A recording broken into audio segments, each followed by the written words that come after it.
To this, Donald Trump is currently the only declared presidential candidate for 2024, but the lack of official competition hasn't stopped a lot of Republican voters from, well, looking elsewhere. And a new report in Vanity Fair outlines how support from one of his most loyal voting bloc, evangelicals, could, and there's a big could, already be slipping away. Let's bring in right now the author of that piece, staff reporter at Vanity Fair, Caleb Ikarma. And Caleb, your latest piece is titled, "We Will Get Destroyed. Evangelicals Are Quietly Ditching Donald Trump's 2024 Bid." And in it, you write this. But even as some evangelical leaders seek a divorce, Trump's influence on the Republican Party has held strong. He centered many of the culture wars that evangelical voters have been harping on for decades. And increasingly, the party's agenda has become nearly interchangeable with the attitudes of evangelical voters. You go on and quote, ironically, the attitude shift that Trump oversaw atop the party's throne could be what contributes to his demise, explained Scott Waller, a political science professor at Biola, an evangelical university just south of Los Angeles. Evangelical voters, like the rest of the GOP base, Waller explained, may be inclined to DeSantis because he has Trump's pugnacious instincts, something they long wanted in a president prior to Trump, but none of the baggage. And, you know, Caleb, the thing is, they understand. Trump lost in 17, 18, 19, 20, 22. And Joe Biden, over his first term, is going to appoint more federal judges than any president in one term in U.S. history. And that only gets worse for them. If federal judges is what they care about the most, it only gets worse for them if Trump's up and loses the next 4 years.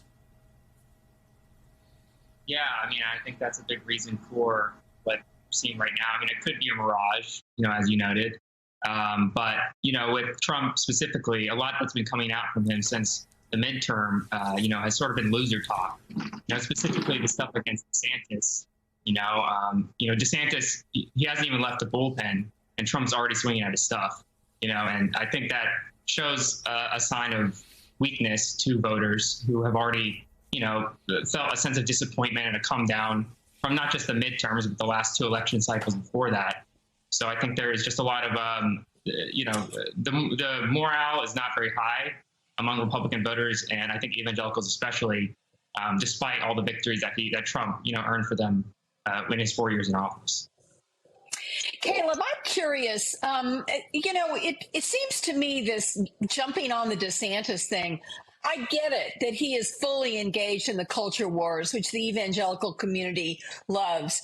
But, this guy is not particularly charismatic. He's completely untested on a national stage. Why is this all the talk about DeSantis, when there are so many other candidates out there that hold the same values as the evangelical community that, frankly, are probably in the long run going to be stronger candidates? Well, I think electability might be something on their mind, but I think it's more on the back burner. I think DeSantis has been able to rile up the base in a way that none of these other candidates have.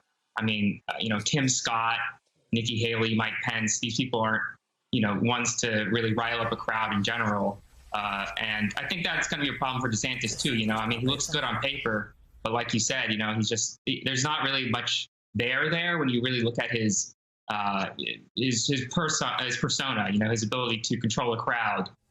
He doesn't really have the sauce, that Trump did. Yeah, we shall see in 2023. Thanks so much for being with us, Caleb. And your piece, of course, in Vanity Fair right now. Greatly appreciated.